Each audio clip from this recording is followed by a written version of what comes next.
يا أبا عبد الله يا أبا عبد الله. أعوذ بالله السميع العليم من الشيطان اللعين الرجيم. بسم الله الرحمن الرحيم. الحمد لله الذي ذكره شرف للذاكرين وشكره فوز للشاكرين وطاعته نجاة للمطيعين والصلاة والسلام والتحية والإكرام على أشرف النبيين وخاتم المرسلين سيدنا ومولانا أبي القاسم محمد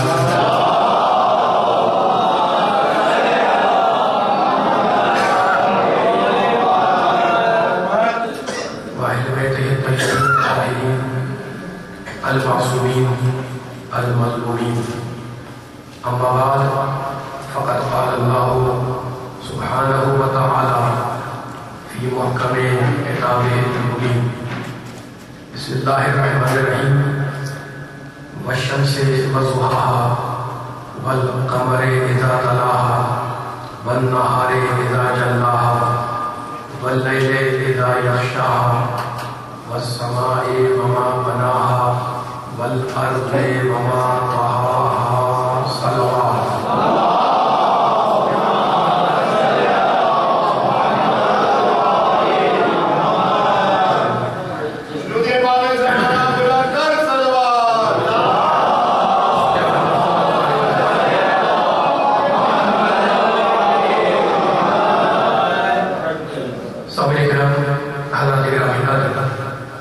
کل کی مجلس کا خلاصہ یہ تھا کہ رب کائنات پروردگار عالم خالق ارض و سما ارحم الراحمین اکرم الاکرمین اجود الاجودین ابصر الناظرین قرآن مجید میں انسانوں کو یہ پیغام دے رہا ہے کہ جو بھی انسان فلاح چاہتا ہے، جو بھی انسان نجات کا خواہاں ہے، وہ اپنے آپ کو گناہوں سے پاک کر لے.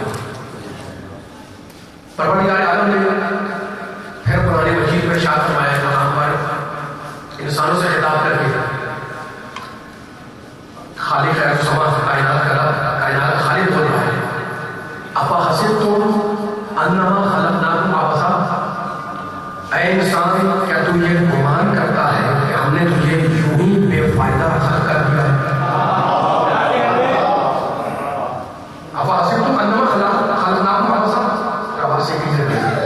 کہ ہم نے تمہیں کیوں عبث بے فائدہ بے خدا بیکار چلا دیا؟ اللہ بول رہا ہے وَأَنَّكُمْ إِلَيْنَا لَا تُرْجَعُونَ، اور کیا تم ہماری بارگاہ میں پلٹائے نہیں جاؤ گے؟ دیکھیے صاحبان سے بیٹھے ہوئے اس آیت کریمہ میں پروردگار عالم نے جن لوگوں سے خطاب کیا، اس آیت میں لوگوں سے خطاب کیا، ان کے نزدیک اس کائنات کی کوئی غرض تکلیف نہیں ہے.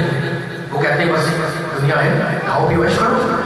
لیکن قرآن کی نگاہ میں، اللہ کی نگاہ میں، اس آیت کی نگاہ میں یہ کائنات اللہ نے بے مقصد بنائی ہے نا. اللہ کو کہہ رہا ہے تم یہ گمان کرتے ہو، تم یہ کام کرتے ہو، تمہارا یہ گمان ہے، تمہارا یہ غلط ہے کہ ہم نے یہ ایسی بے دخل کر دیا ہے اور تم ہماری بارگاہ میں پلٹائے نہیں جاؤ گے. اچھا تو اب قرآن کو کہتا ہے کہ نہیں بے مقصد ہم نے کائنات کو نہیں بنایا، لیکن جس سے خطاب کیا انہوں نے کائنات کی کوئی غرض تکلیف نہیں ہے. یہ کون لوگ ہیں جو کائنات کی تخلیق کی غرض کو نہیں مانتے؟ سورہ مبارکہ جاسیہ 45واں سورہ، اور اس سورہ میں اللہ نے ایک آیت میں ان لوگوں کے نظریے پر نقل کیا جو یہ کہتے ہیں کہ جناب یہ دنیا کچھ نہیں ہے، بس کھاؤ پیو عیش کرو، کوئی آخرت نہیں ہے. اب سنیے گا اللہ کیا کہہ رہا ہے. وقالوا یہ لوگ جو کہتے ہیں کہ کوئی کائنات کی کوئی تخلیق کی غرض نہیں ہے، یہ کہتے ہیں ما ہی الا حیاتنا دنیا، جو کچھ بھی ہے وہ یہی زندگی ہے، نموت و نحیا. آئے کہتے ہیں سورہ جاسیہ کی میں ترجمہ کر رہا ہوں. وقالوا یہ کہتے ہیں لوگ، یہ جو تحلیل ہے، یہ اتنا حیات دنیا جو کچھ بھی ہے دنیا کی زندگی ہے. یہاں جو لوگ بیٹھے کھا رہے پی رہے نموتو دریا وہ یہ کہتے ہیں کہ ہم مرتے ہیں اور زندہ ہوتے ہیں. بما یشرکون الا دہر اور ہمیں تو فقط زمانہ مارتا ہے. اللہ کہہ رہے ہیں ان کے نظر دہریوں کے نظر کو نظر کرا اللہ بما یشرکون الا دہر.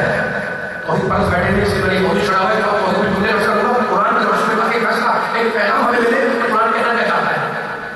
اللہ کہتا ہے کہ یہ کہتے ہیں کہ جو کچھ اب دنیا میں کھاؤ پیو مرنا ہے جینا ہے بس یہی ہے اور زمانہ میں مانگ دیتا ہے.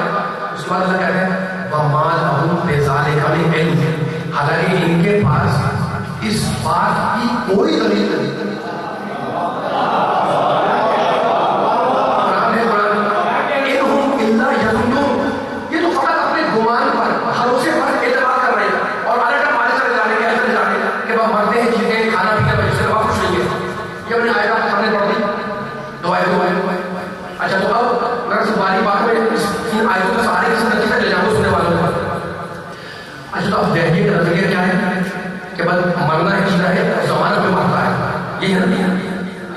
تھوڑی دیر کے لیے اس نظریے کو اگر تسلیم کر دیا جائے کہ جو کچھ ہے وہ جگی زندگی ہے اس کے بعد کچھ نہیں ہے. نعوذ باللہ کوئی آخرت کوئی ثواب باپ کوشش آسو کچھ بھی نہیں ہے پر جو کچھ ہے زندگی ہے. دہلی کی بات چھوڑ کر مان لیں تو جانتے ہیں کتنے سوالات پیدا ہو رہے ہیں. اب میں دہلی سے بول رہا ہوں کہ تم کہتے ہو کہ دنیا کے بعد کچھ نہیں ہے جو کچھ اگر یہی دنیا ہے زمانہ میں مان لیتا ہے تو اگر یہی دنیا سے بعد کچھ نہیں ہے تو سوال پیدا ہوگا کہ جناب اس اربوں خربوں سال کی کائنات میں انسان کو فقط 50-100 سال کیوں ملے؟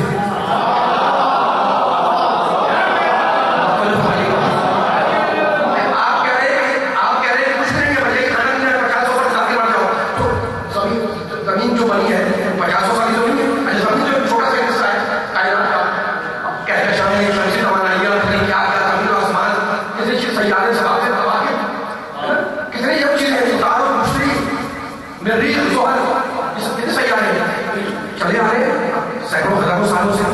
تو اب سوال یہ ہوگا میں ان سے بول رہا ہوں کہ جناب آپ کہتے ہیں اس بات کو چلیے تو انسان کو 50-100 سال کو ملے یہ ایک سوال. دوسرا سوال یہ ہوگا کہ اگر دہلیے کی بات کو مانا جائے کہ بچوں کو چلیں گے اس کے بعد کوئی سوال جواب نہیں ہونا تو پھر ضرورت کیا ہے کہ انسان کسی قانون کی پابندی کرے.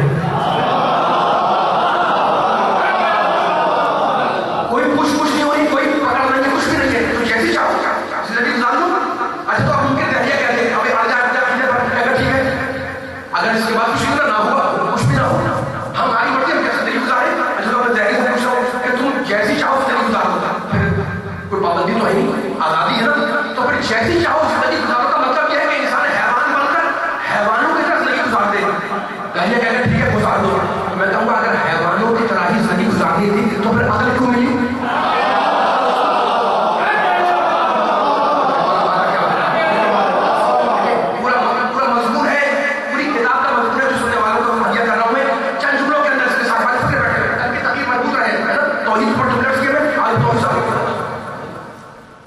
اب یہ سوال ذہن میں رکھیے گا آپ کے تو اگر دہلی کی بات کو مانا جائے تو سوال پیدا ہوگا کہ ہم انسان بن کے پورے جانور بن جائیں ادھر جائیں ادھر جائیں ایسے کریں. اچھا پھر انسان زندگی کی ترقی میں حصہ کیوں لے؟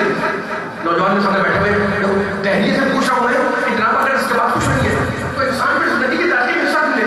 کیا اگلی نسلوں کے لیے اگلی نسلوں کے تو خود اس کو کیا فائدہ ہوگا؟ آپ تو کہہ رہے ہیں کہ بس اس کے بعد کچھ بھی نہیں مر جانا ہے تو وہ اپنی ترقی میں حصہ کیوں لے؟ کیا اگلی 50-100 سال کے بعد 200 سال کے بعد کچھ بھی نہیں ملے گا؟ ٹھیک ہے نا. تو اب سنیے گا اگر دہلیے کے اس نظریے کو مانا جائے تو یہ سارے سوالات کشتے جواب رہ جائیں گے اور ان کے جواب نہیں مل پائے گا. ٹھیک ہے نا. لیکن اس کے برعکس اگر قرآن کے نظریے یوم الدین کو مانا جائے تو ان سارے سوالات کے جوابات مل جائیں گے. میں آہستہ سننے والوں کو آگے جا رہا ہوں سننے والوں کا قرآن کی ہدیہ ہو جائے. اچھا تو اب میں نہیں کہہ رہا ہوں اگر دہلیے کے نظریے کو مانوں تو یہ سارے سوال رہ جائیں گے اور جواب نہیں ملے گا. اگر اسلام کے نظریے یوم الدین کو مانا جائے تو ان سارے سوالات کے جواب مل جائیں گے.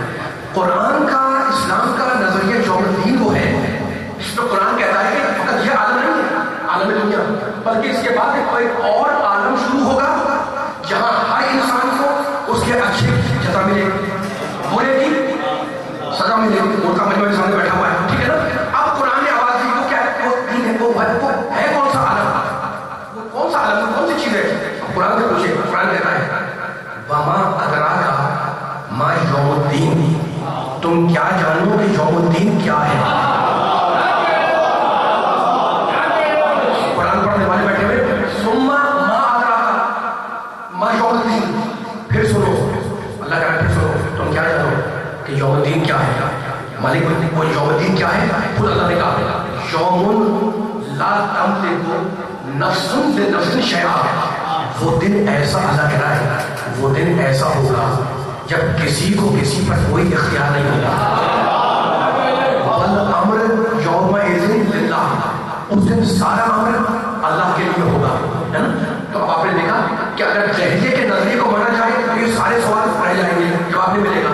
لیکن اگر قرآن کے نظریے یوم الدین کو مانا جائے تو ان سارے سوالات کے جوابات ہمیں مل جائیں گے. اب پوری اس تقریر کا خلاصہ بیان کر کے بیان کو آج لے جاؤں تاکہ ایک فکر مل جائے. ابھی میں نے آیتیں پڑھی آپ کے سامنے، وہ فکر یہ ہے کہ اسلام کے سارے اصول اور دین اسلام اس کے ماننے والے ہیں، اس کے سارے فروعات کو اگر جمع کیا جائے تو دو جملے.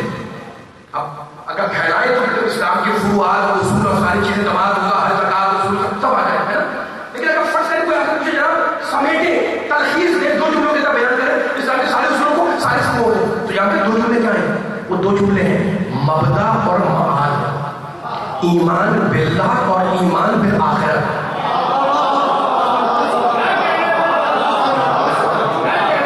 آپ میرا ساتھ دے رہے ہیں تو میں اس طرح بیان کر کے تھوڑا سا گونج کم کریں آواز کی. آپ میرا ساتھ دے رہے ہیں تو جملوں کو آگے لے جا رہا ہوں میں. اسلام کے اگر سارے اصول سارے کو جمع کیا جائے تو دو جملے، مبدا یعنی ایمان باللہ، معاد یعنی آخرت، ٹھیک ہے نا. اچھا تو اب دو جملوں سب چیز سمجھ کے آ گئی، مبدا اور معاد کے بار بار کیا رکھے گا؟ ایمان باللہ اور ایمان بالیوم الآخرت. قرآن مجید میں اگر آپ پڑھیں، ہم پڑھیں، مل کر پڑھیں، تو بہت سے مقامات ایسے ہیں جہاں پر اللہ نے جیسے ہی ایمان باللہ کا ذکر کیا اس کے فوراً بعد ایمان بالآخرت کا ذکر کیا. خدا کرے میں یوں نہ پہنچا سکوں پہ باری باری باتیں میں آہستہ سے آگے بڑھ رہا ہوں. صاحبہ نے فکر کر کے آپ نے بڑا ساتھ دیا تھا باری باتوں کے اوپر. آج میں بیان مجبوری ہے میری موضوع کی. اللہ نے قرآن میں بہت سے ایک دو مقامات پر نہیں کئی مقامات پر جب اپنے ایمان پر ذکر کیا ایمان باللہ، اس کے فوراً بعد کہتا ہے آخر پر ایمان لاؤ. یعنی اس جملے سے ہمیں یہ پتا چلا کہ جو بھی ایمان باللہ لائے گا اس پر لازمی ہے کہ وہ آخرت پر ایمان لائے.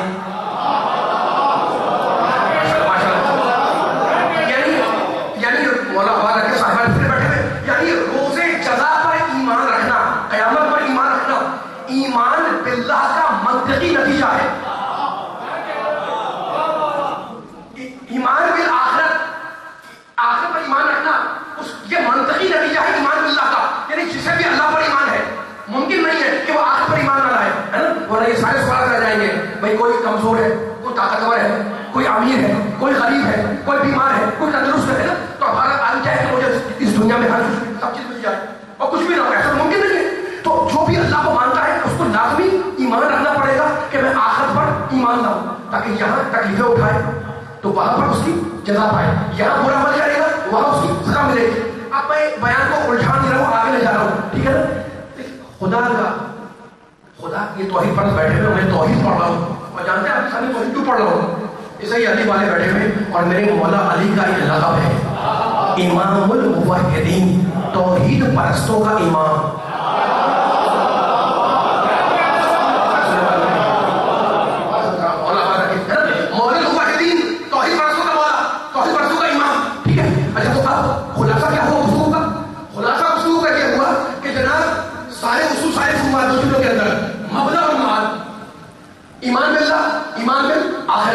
اب میں بیان پڑھ کے لے جا رہا ہوں.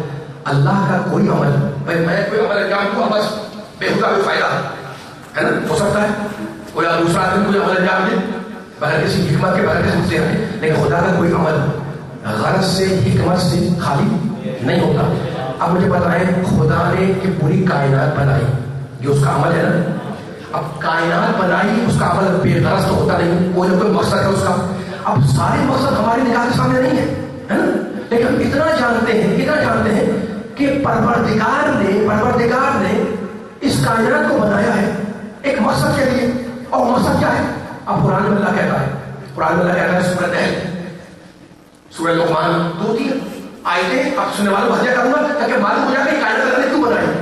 کہتا ہے پہلے سورہ لقمان کیا ہے, سورہ الم تروا ان اللہ سخر لکم ما فی السماوات و ما فی الارض واسبغ علیکم نعمہ ظاہرۃ و باطنۃ ومن الناس من یجادل فی اللہ بغیر علم ولا ہدی ولا کتاب منیر. اللہ کہتا ہے کیا تم نے نہیں دیکھا کہ ہم نے زمین اور آسمان کی ساری چیزوں کو انسان کے لیے مسخر کر دیا.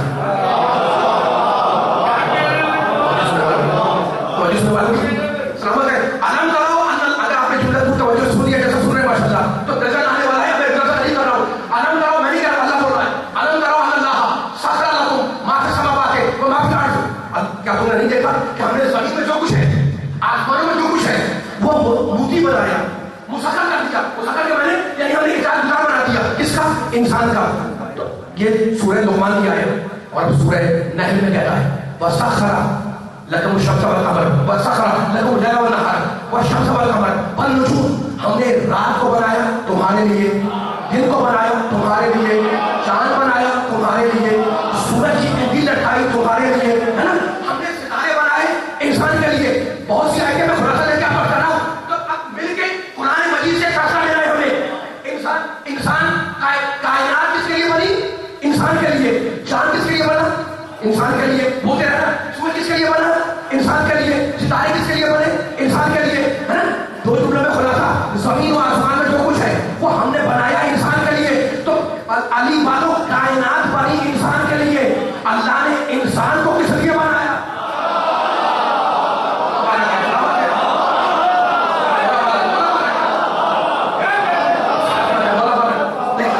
میرا بیان آگے بڑھ رہا ہے, میرے ساتھ دیتے رہیے گا. قرآن کہہ رہا ہے وَسَخَّرَ لَكُمُ اللَّيْلَ وَالنَّهَارَ, لیل و نہار کو بنایا تمہارے لیے. سورج کی ٹنڈی لٹکائی تمہارے لیے, سر پہاڑ بنائے تمہارے لیے, راستے میں دریا بنائے تمہارے لیے, زمین کے خزانے بنائے تمہارے لیے, آسمان کا شامیانہ ڈالا تمہارے لیے, ہے نا. سورج کی ٹنڈی لٹکائی تمہارے لیے, کہ ٹماٹر میں ستارے لٹکائے تمہارے لیے. ہم نے کائنات بنائی انسان کے لیے. سورہ لقمان میں کہا, سورہ نحل میں کہا, اور آیتوں میں کہا کہ ہم نے کائنات بنائی. اللہ بول رہا ہے ارحم الراحمین, اکرم الاکرمین, افضل الافضلین, افضل الناظرین, کائنات کا خالق, آپ کو خلق کا خالق, وہ کہہ رہا ہے کہ میں نے پوری کائنات بنائی تمہارے لیے. مالک اتنا اور بتا دے کہ تم نے سب کچھ بنایا انسان کے لیے. انسان کو کس لیے بنایا؟ کہا سورہ ذارiyات وما خلقت الجن والانس الا ليعبدون. میں نے تمہیں بنایا اپنی عبادت کے لیے.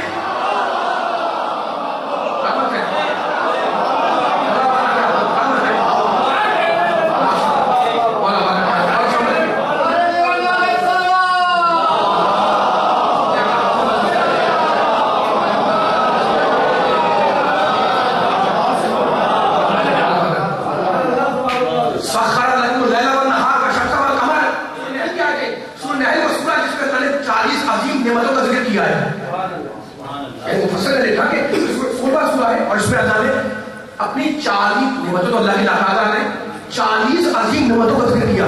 اب وہ میں نعمتیں بیان نہیں کر رہا ہوں. یہ سورہ پڑھ کے آدمی اگر تو اس کے رزق برکت ہوتی ہے, جیسے کہ اللہ نے اس سورہ کے اندر نعمتیں گنوائی. اس میں اولاد ہے, بیوی ہے, مکان ہے, گھر ہے, لباس ہے, پہاڑ ہے, غار ہے, یہ سارے ذکر کیے. میں ان دونوں کو دہرانا نہیں چاہ رہا ہوں. میں تو ایک نتیجہ دینا چاہ رہا ہوں کہ علی والوں کو جو بیٹھے ہوئے اور توحید سن رہے ہیں اور علی کے چاہنے والے توحید سن رہے ہیں. اب توحید کو ملا رہا ہوں اس جملے سے جس جملے کے لیے آپ کو یہاں تک جا رہا تھا. اللہ نے زمین و آسمان کو بنایا انسان کے لیے, سورج بنایا انسان کے لیے, چاند بنایا انسان کے لیے. کہتا ہے ساری کائنات بنائی میں نے تمہارے لیے. اور وما خلقت الجن والانس الا ليعبدون, میں نے جن کو پیدا کیا اپنی عبادت کے لیے. توجہ کرنا, میں نے انسان کو بنایا اپنی عبادت کے لیے. تو مجھے بتائیں علی والے کہ جن کی غرض تخلیق کیا ہے؟ عبادت. انسان کی غرض تخلیق کیا ہے؟ عبادت. جن بنا عبادت کے لیے, انسان بنا عبادت کے لیے. تو مان لیا نا قرآن کی روشنی میں کہ انسان کی غرض تخلیق ہے عبادت, جن کی غرض تخلیق ہے عبادت. میرے نبی کی حدیث یاد آئی, ضربت علی کے یوم الخندق ہے افضل من عبادت ثقلین. علی کی ایک ضربت ثقلین کی عبادت سے افضل. جس کی ایک ضربت ثقلین کی عبادت سے افضل ہو اس کا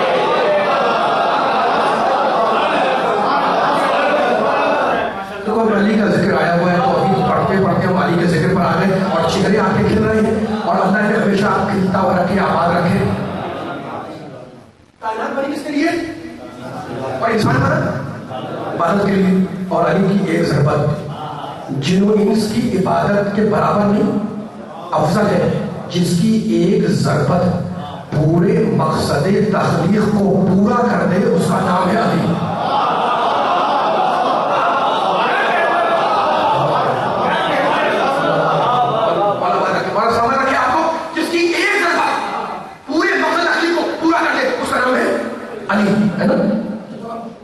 ہم پیدا ہوئے اللہ کی عبادت کے لیے. بیان کو پھر توحید سے چھوڑ کے آگے لے جا رہا ہوں.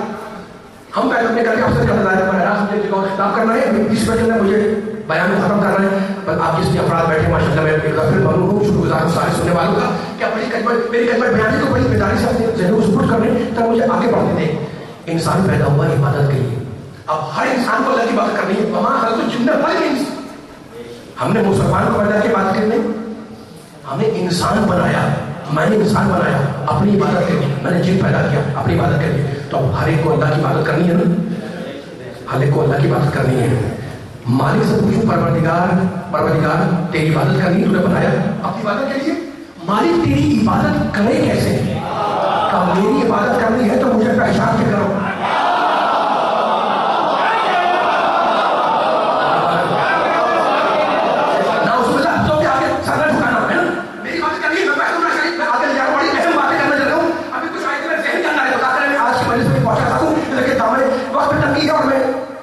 کو دور کرنے کے لیے اپنی سوالوں کو بار بار یہ اپنی طرف کے جملے کے ساتھ چل رہے ہیں, ایسے کرتے رہیے گا.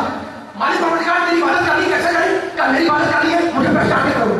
مالک تو ارحم الراحمین ہے, مالک تجھے کیسے پہچانے؟ کہ مجھے پہچاننا ہے تو مجھے میرے ناموں سے پہچانو.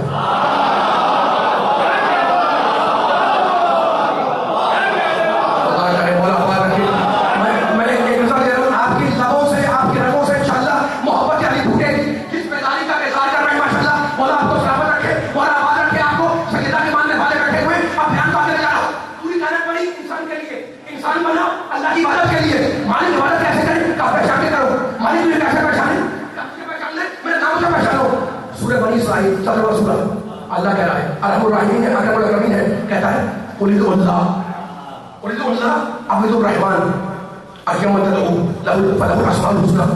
رسول میرے بندوں سے کہہ دو کہ قل ادعوا اللہ, اللہ کہہ کے پکارو یا رحمان کہہ کے پکارو, ایما تدعوا جو چاہے کہہ کے پکارو, فلہ الاسماء الحسنى سارے اچھے نام اللہ کے لیے ہیں.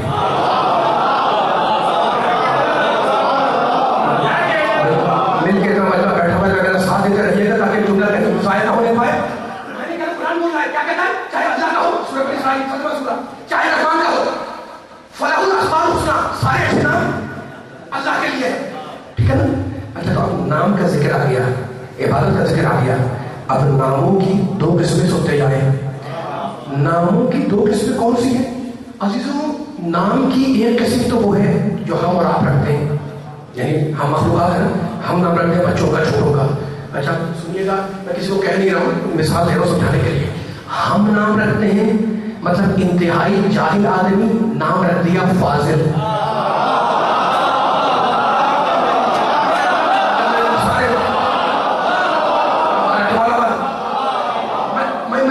مثال سے جڑا کرنا چاہتی ہوں, کہہ نہیں رہا ہوں میں بھائی آگے اور میں نے نام رکھ دیا بالکل جاہل آدمی, کہتے ہیں فاضل صاحب آ گئے, فاضل ہے نا, کہتے ہیں نا. اچھا انتہائی بدعمل ہے, نام ہے صالح.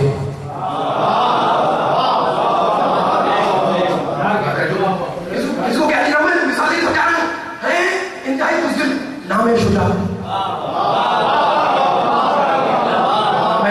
میں مثال سے سارے مل کے جتنا مجھے بیٹھا ہوا ہے, اگر آپ میرے ساتھ آ گئے اس مثال کے اوپر تو مجھے آیتیں پڑھنی ہے. اتنی آسان کر رہا ہوں مثال کی, کس جملے کے مولا کے صدقے میں پہنچا سکوں. نام رکھ دیا ہم نے فاضل, چاہے عالم فاضل ہو یا نہ ہو.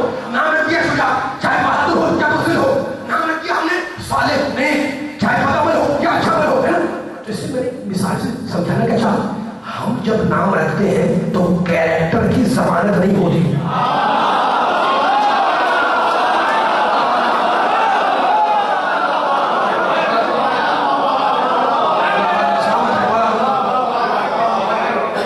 ہماری مجبوری ہے نا, ہمارے پاس محنت پڑی ہے, کہ آپ اپنی سماعتوں رکھا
گھبرانا نہیں, میرا ساتھ دینا ہے. بسم اللہ الرحمن الرحیم.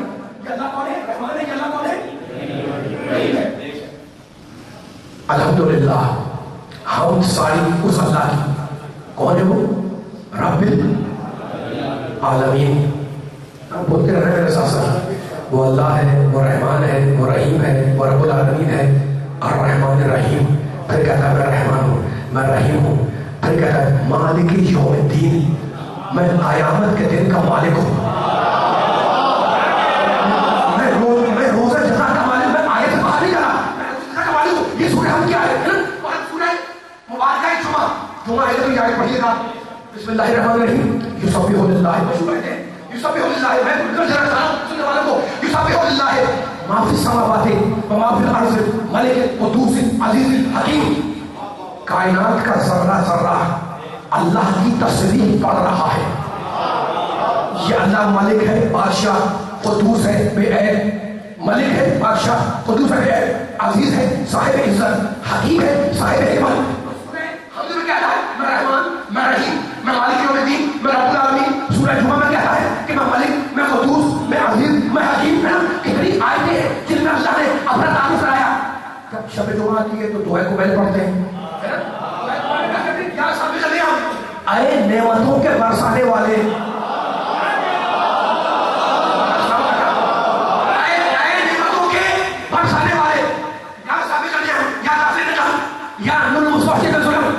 اندھیروں میں وحشت کرنے والوں کے نور. کتنے نام معصومین نے ہمیں تعلیم کیے, کتنے نام ہمیں دعاؤں میں ملتے ہیں. مفاتیح میں رکھی ہوئی ہے, دعائیں مشیر مفاتیح میں رکھی ہوئی ہے. دعائیں مشیر میں بہت سے نام ہیں اللہ کے, یا اللہ ہو, یا رحمان ہو, وہ آپ کو بہت سے نام مل جائیں گے اللہ کے. اور اگر کوئی یہ دعائیں مشیر پڑھے, اگر محفوظ ہو تو اس کا اس دعا کی برکت سے قرض ادا ہو جاتا ہے. اب مجھے آگے پڑھنا ہے جملے کے اندر, تو کبھی کہتا ہے میں اللہ, توجہ کیا رہا ہوں, کبھی کہتا ہے رحیم. میں نے اتنی تبلیغ بات ہے جملے کے لیے بچے بزرگ نوجوان مل کر لگے ہیں, علی والے بیٹھے ہوئے تاکہ فیصلہ ہو جائے. کبھی کہتا ہے اللہ, کبھی کہتا ہے رحمان, کبھی کہتا ہے رحیم, کبھی کہتا ہے غفار, کبھی کہتا ہے قہار, کبھی کہتا ہے خیر الرحیم, کبھی کہتا ہے خیر الفاتحین, ہے نا. کبھی کہتا ہے شافی, کبھی کہتا ہے وافی, کبھی کہتا ہے کفایت کرنے والا, کبھی کہتا ہے مدد کرنے والا. تو جتنے نام ہے اللہ کے, مالک بھی ہے, قدوس بھی ہے, عزیز بھی ہے, حکیم بھی ہے, کریم بھی ہے, حلیم بھی ہے, حلیم بھی ہے نا. اللہ ہے. لیکن قرآن میں مجھے ایک آیت ایسی ملی جس میں میرے اللہ نے عجیب انداز سے, عجیب ڈھنگ سے, عجیب طرح سے اپنا تعارف کرایا. کہنے لگا ان اللہ, سنیے گا, کہنے لگا اللہ ان اللہ فالق الحب والنوى, میں اللہ وہ ہوں جو زمین کے اندر دانے کو شکافتہ کرتا ہوں. سارے آنے کا پیچھے بھی آ جائے, مقام میں کوئی سارے جانا. میں اللہ وہ ہوں, رحمان ہے, رحیم ہے, غفار ہے, غفور ہے, قہار ہے, جبار ہے, سخی الرضا ہے, رحیم ہے, رحمان ہے, مالک ہے, قدوس ہے, شافی ہے, کافی ہے, معافی ہے, معافی ہے نا. لیکن قرآن میں کہتا ہے میں اللہ وہ ہوں جو زمین کے چوف میں, جو زمین کے شکم میں, جو زمین کے پیٹ میں, جو زمین کے اندر دانے کو شکافتہ کرتا ہوں. میں اللہ وہ ہوں جو زمین کے اندر دانے کو پھاڑتا ہوں. تو یہی تو میرا پیغام تھا علی والوں کو, نبی والوں کو, قرآن والوں کو, اللہ والوں کو, کہ اس کی ذات وحدہ لا شریک ہے, اس کی ذات میں کوئی شریک نہیں ہے نا. وہ وحدہ لا شریک ہے. لیکن جو مزاج توحید کا وہی مزاج نبوت کا, جو مزاج نبوت کا وہی مزاج امامت کا, اس نے دانے میں شکاف کیا کہ مجھے اللہ مانو. نبی نے چاند میں شکاف کیا کہ مجھے رسول مانو. علی نے دانے میں شکاف کیا مجھے مولا مانو.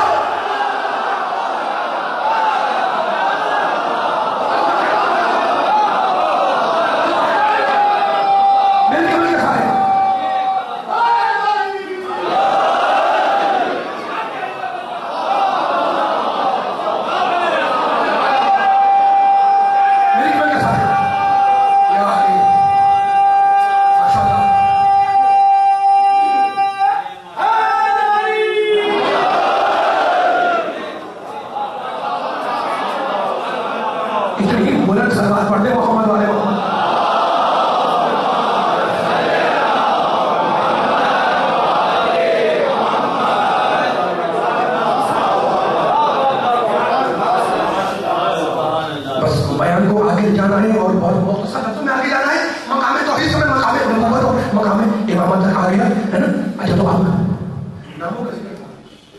کب غفار ہے، قہار ہے، غفور ہے، غفار ہے.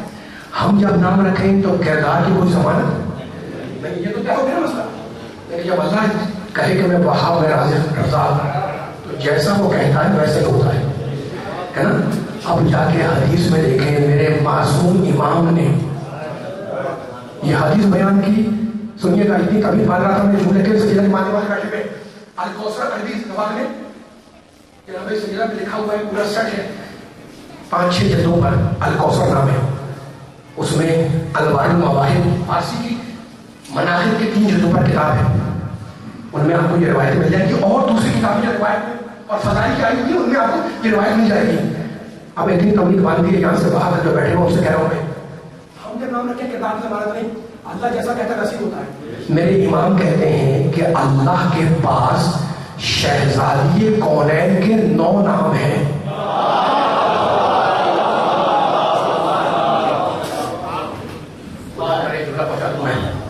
اب 9 نام کیا ہے میں سب کو ڈسکس نہیں کر رہا ہوں، لیکن معصوم نے لکھا ہے، میں نے نہیں، معصوم نے بیان کیا. اور اس اللہ کے امام کے چاہنے والے بیٹھے ہوئے توحید النبوت سے میں مار تک آ گیا، امامت تک آ گیا، شہادت کی شان میں جو جملے رکھے میرے جملے نہیں ہے، معصوم جملے. معصوم کہتے ہیں کہ اللہ نے اپنے پاس اپنی اہلیت میں شہزادی کے 9 نام رکھے. اس میں سب مشہور نام ہے، فاطمہ ہے نا، فاطمہ ہے، صدیقہ ہے، مبارکہ ہے، طاہرہ ہے، زکیہ ہے، راضیہ ہے، مرضیہ ہے، مقدسہ ہے، زہرہ ہے. تب تو نہیں گیا میں تھک جاؤں گا اگر آپ کریں گے. اگر ساتھ دے گا تو اتنی مشکل باتیں آپ نے اپنے ذہن میں ثبوت کر دی ہیں. اب جو جہاں سے آیا ہوا ہے مجھے مسائل پڑھنے ہیں، دیر بھی ہو رہی ہے، لیکن اب یہ جو کمر کرنا 9 نام ہے اللہ کے پاس ہے نا، اور ناموں کے اندر اس کو بیان کر دی رکھنے تو کچھ اور. لیکن جب اللہ جیسا کہتا ہے ویسا ہی ہوتا ہے. اللہ نے کہا کہ شہزادی کا ایک نام ہے صدیقہ. یہ آواز نہیں آ رہی تھکے نہیں سارے سب بولے آئی تھی تو میں پڑھنے کا مزہ آتا ہے. بیان آخر وقت قریب آ گیا ہے نا. ایک نام ہے فاطمہ، ایک نام ہے صدیقہ، ایک نام ہے مبارکہ. سب کو ڈسکس نہیں کرنا، لیکن اللہ کے پاس ناموں میں سے ایک نام ہے صدیقہ. اب میں آیتیں پڑھ رہا ہوں تاکہ اس لفظ صدیقہ کی قوت سمجھ میں آئے. مولا کے نوجوانوں کو، بچوں کو سلامت رکھے. اب میں آیتیں پڑھ رہا ہوں تاکہ اس لفظ کی قوت سمجھ میں آئے. ہم رکھے تو اور اللہ رکھے تو اور. اللہ نے کہا کہ شہزادی کا ایک نام مبارکہ، ایک نام وہ فاطمہ، ایک نام صدیقہ ہے نا. سورہ مریم 19واں سورہ، اس میں اللہ کہتا ہے بسم اللہ الرحمن الرحیم وَاذْكُرْ فِي الْكِتَابِ ابراہیم. ابراہیم کا کتاب میں ذکر کرو. اِنَّهُ كَانَ صِدِّيقًا نَبِيًّا. ابراہیم ہمارا صدیق بھی تھا، نبی بھی تھا. نہیں معلوم ہے پہنچے گا نہیں پہنچے گا. پوری بیداری چاہ رہا ہوں، پوری توجہ چاہ رہا ہوں. جہاں یہ آواز جا رہی ہے مولا آواز رکھے سننے والوں کو، سجدہ کے ماننے والوں کو، قرآن سے باہر نہیں جا رہا. میرے اللہ نے کہا قرآن میں سورہ مریم 19واں سورہ، اس 19 سورہ کے اندر وَاذْكُرْ فِي الْكِتَابِ ابراہیم اِنَّهُ كَانَ صِدِّيقًا نَبِيًّا. ابراہیم ہمارا نبی بھی تھا، ابراہیم ہمارا صدیق بھی تھا. تو ابراہیم کون ہے؟ صدیق ہے. مالک کوئی اور بھی صدیق ہے؟ کافر پڑھو قرآن اسی سورہ مریم میں وَاذْكُرْ فِي الْكِتَابِ ادریس. کتاب میں ذکر کرو ادریس کا. مالک ادریس ہے کون؟ انہو کانا صدیقا نبیہ. میرے جو کہیں گے قرآن بولا ہے پوری بلا فصل کے ماننے والے ہیں. دیوار سے لے کے یہاں تک بیٹھے ہوئے والا سب کو شاد آواز رکھے. تھکنا نہیں میرے ساتھ دینا ہے. وَاذْكُرْ فِي الْكِتَابِ ادریس انہو کانا صدیقا نبیہ. کتاب میں ذکر کرو ادریس کا. ادریس نبی بھی تھا، ادریس صدیق بھی تھا ہے نا. مالک یہ بہت 36 میں جا کے بولا ہے. مالک یہ دونوں مرد ہے نا، یہ دونوں مرد ہے. کوئی اور بھی صدیق ہے؟ کہا پھر پڑھو قرآن. مالک کہاں پڑھیں؟ کہا سورہ مائدہ. کون سا سورہ؟ 5واں سورہ. اب لطف لیں گے سننے والے، علی کے چاہنے والے ہیں. میں توحید سے ملاتا ہوا امامت تک لے کے آ گیا. اللہ کہتا ہے پڑھو سورہ قرآن مجید ہے نا. مالک کہاں پڑھیں؟ کہا سورہ مائدہ. سورہ مائدہ کون سی ہے؟ کہتا ہے مل مسیح ابن مریم. اللہ کہتا ہے مل مسیح ابن مریم الا رسول. اللہ کہتا ہے عیسیٰ مریم کے بیٹے ہیں. مل مسیح ابن مریم الا رسول. یہ اللہ کے رسول ہے. سنیے گا مل مسیح ابن مریم الا رسول. عیسیٰ کچھ نہیں ہے، عیسیٰ مریم کے بیٹے ہیں اور اللہ کے رسول ہیں. قد خلت من قبل الرسل، اور عیسیٰ سے پہلے، میں آپ کو قصہ نہیں سنا رہا ہوں، قرآن سنا رہا ہوں. اللہ کہہ رہا ہے قرآن میں اس آیت میں، کس میں؟ سورہ مائدہ کی آیت میں، اور عیسیٰ سے پہلے بہت سے رسول گزر چکے تھے. مالک یہ کہنے کی ضرورت کیا تھی؟ عیسیٰ نبی ہے، عیسیٰ رسول ہے، عیسیٰ مریم کی بیٹی، مان لیا. یہ کہنے کی ضرورت کیا تھی؟ مالک بھائیوں کیا پوچھ رہا ہوں کہ عیسیٰ سے پہلے بہت سے رسول گزر چکے تھے. بتانا یہ تھا کہ نہ وہ اللہ کے بیٹے تھے نہ یہ اللہ کا بیٹا.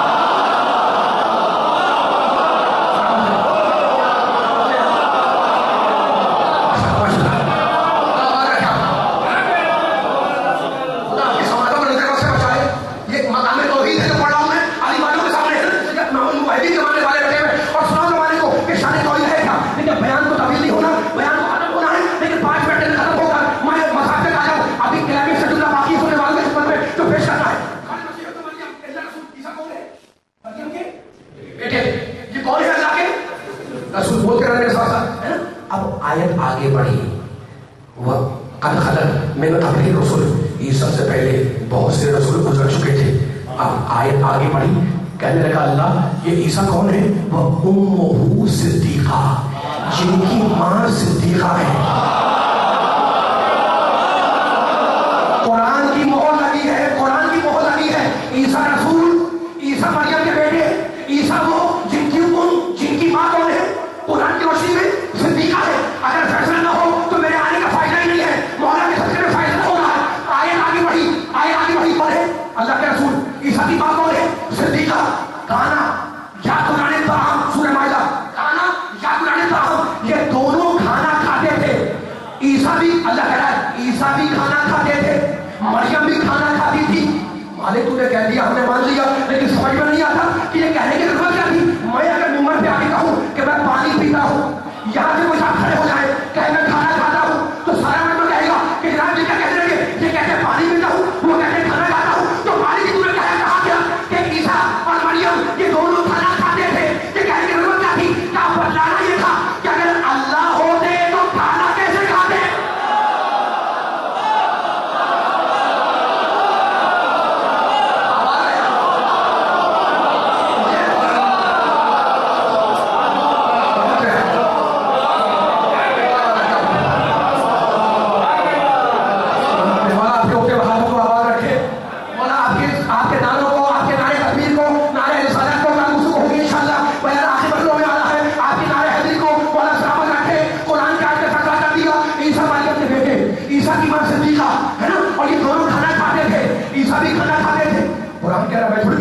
مریم بھی کھانا کھاتی تھی. بتا دیا کہ اگر اللہ ہوتے تو کھانا کیسے کھاتے؟ تو یہ مقام توحید. تو فیصلہ ہو گیا قرآن کی روشنی میں.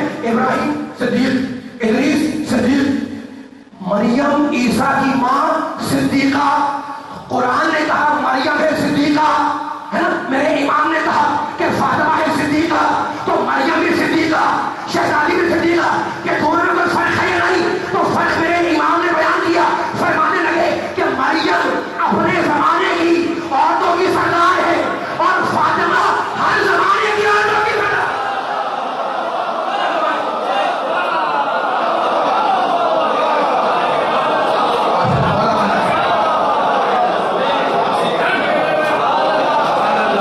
پڑھو اور سکتے نہیں گئے، پڑھو اور بولی رہے.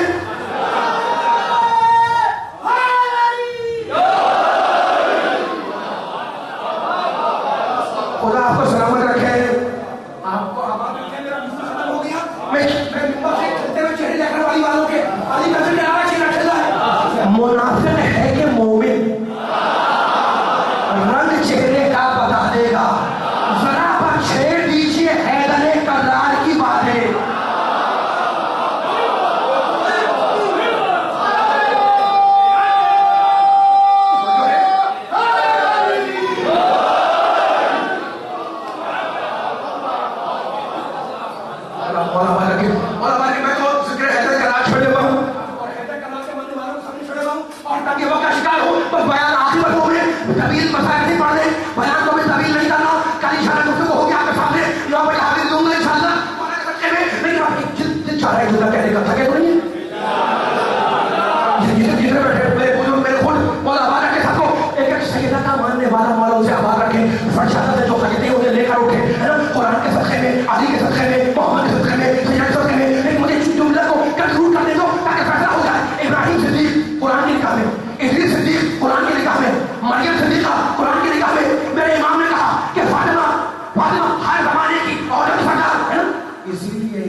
مریم اپنے زمانے کی سردار، میری شہزادی ہر زمانے کی سردار، اسی لیے امام نے فرمایا ہی صدیقۃ الکبریٰ۔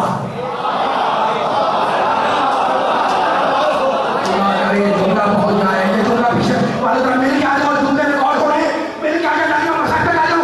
فاطمہ مریم اپنے زمانے کی عورتوں کی سردار، فاطمہ ہر زمانے کی عورتوں کی سردار، یہاں سے آگے تک بیٹا لے کر اشارہ ہوئے، اسے میرے امام نے کہا ہی صدیقۃ الکبریٰ۔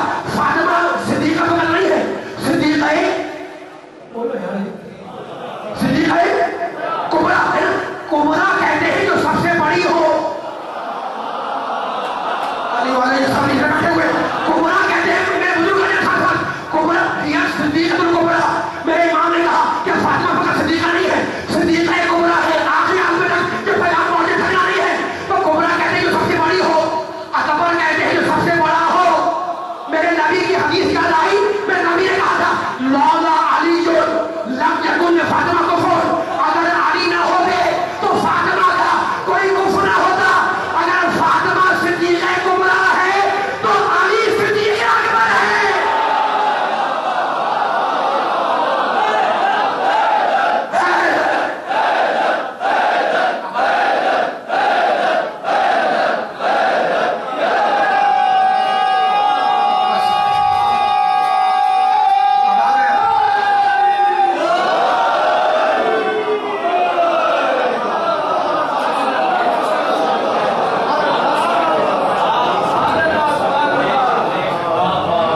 اس بیوی پہ بعد رسول کی ایسی مصیبتیں پڑی، سر کے بال بکھرائے، سیاہ چادر اوڑھی، اور رونے والوں کو ہونے کے بعد گھر سے باہر نکل کر قبر رسول پر آئی، قبر رسول پہ ہاتھ رکھا اور کہنے لگی السلام علیکہ یا ابتا، بابا آپ پر میرا سلام۔ اس کے بعد وہ مشہور شعر پڑھا، تمہاری آوازیں بلند ہیں، وہ مشہور شعر تو یاد ہے نا، صبت علیہ مصائب لو انہا صبت علی الایام سرنا لیالیہ، مجھ پر وہ مصیبتیں پڑھی کہ اگر روشن دنوں پہ پڑھتی تو وہ تاریک رات میں بدل جاتے ہیں۔ بی بی اپنے باپ سے شکایت کر کے اپنے گھر میں آئی، اور اب بی بی کا دستور تھا، یہاں میں فاطمیہ ہیں، آپ رونے کے بیٹھے ہوئے، آپ بھی رو رہے ہیں، لیکن تاریخ لکھا بی بی کا دستور تھا کہ صبح سے شام تک اپنے بابا کو یاد کر کے روتے رہے۔ بی بی اپنے گھر میں رو رہی ہے، علی آئے، بی بی گاؤں تکیے سے ٹیک لگائے ہوئے تھے، علی نے سلام کیا، بی بی نے جواب سلام دیا،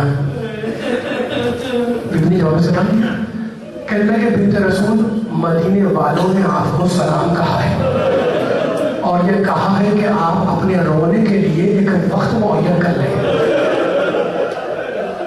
اس لیے کہ آپ کے رونے سے ہمارے کاروبار دنیاوی میں خلل پڑتا ہے۔ رونے والوں عزاداروں بی بی تکلیف سے ٹیک لگائے ہوئے تھے، اٹھ کر بیٹھ گئی اور کہنے لگی ابو الحسن مدینے والوں سے جا کر کہہ دیں کہ ان کے رسول کی بیٹی اب انہیں زیادہ دن پریشان نہیں کرے گی، ان کے رسول کی بیٹی اب انہیں زیادہ دن پریشان نہیں کرے گی۔ اور ابو الحسن سنو، میں نے زندگی میں تم سے بہت کم خواہش کی، تو ابو الحسن میرے لیے جنت البقیع میں ایک مقام بنوا دو جہاں جا کر میں اپنے بابا پر گریا کروں۔ قضا خانی کی بنیاد سمجھ میں آئی؟ علی نے اپنے ہاتھوں سے، خدا آپ کو زیارت نصیب کرے مدینے کی، علی نے اپنے ہاتھوں سے وہ حجرہ تعمیر کیا۔ بیوی کا دستور تھا کہ صبح سویرے، مختلف تاریخ لکھنی ہے، بیوی صبح سویرے سارے بچوں کو ہوائی کے ضروریات سے فارغ کرنے کے بعد سب بچوں کو اپنے ساتھ لے کر بیت الحضور چلی جاتے، تو صبح سے دوپہر تک گریا کرتے اپنے باپ پر۔ چھوٹے چھوٹے بچے حسن، حسین، زینب، ام کلثوم، حسن 7 سال کے، حسین 6 سال کے، زینب 4 سال کی، ام کلثوم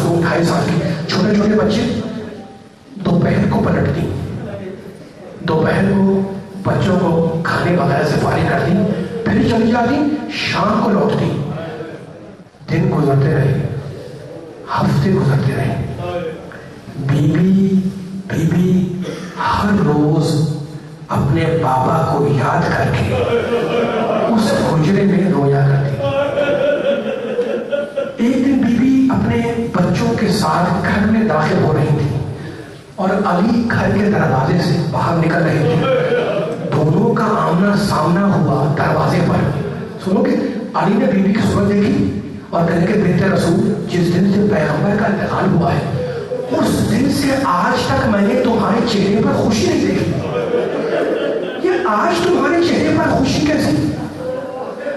بس یہ سننا تھا کہ بی بی نے ایک ٹھنڈی سانس لی اور کہا, ابو الحسن کیا بھی بول رہے ہیں, ابو الحسن کیا پوچھتے ہو؟ بیت الحزن میں روتے روتے میری آنکھ لگ گئی. میرے بابا میرے خواب میں آئے, میرے سر پر ہاتھ پھیرا, مجھے سینے سے لگایا اور کہنے لگے, فاطمہ تیری مصیبتوں کے دن ختم ہو گئے, آج تو میرے پاس آنے ہوتے. تو علی, یہ جو تم میرے چہرے پر خوشی کے آثار دیکھ رہے ہو نا, یہ بابا سے ملنے کی خوشی ہے. علی باہر جا رہے تھے نا اور شہزادی اندر آ رہی تھی. علی پلٹ آئے, کہا, ابو الحسن دونوں بچیوں کو کنیز کے حوالے کرو. علی نے کنیز کو بلا کر بچیوں کو کنیز کے حوالے کیا. کہا, بنت رسول بات کیا ہے؟ کہا, دونوں بچوں سے کہو کہ نانا کی قبر کی زیارت ہو جائے اور انہیں بھیج کر میرے پاس آ کے بیٹھ جاؤ, مجھے تم سے کچھ وصیتیں کرنی ہے. ایک معصوم زوجہ کی وصیت معصوم شوہر سے. اللہ آپ کی آنکھوں میں آنسو ہوتا ہے, آپ کے آنسو کو رومال زہرا میں لگا دے. سنیے گا, ایک معصوم زوجہ کی وصیت ایک معصوم شوہر سے.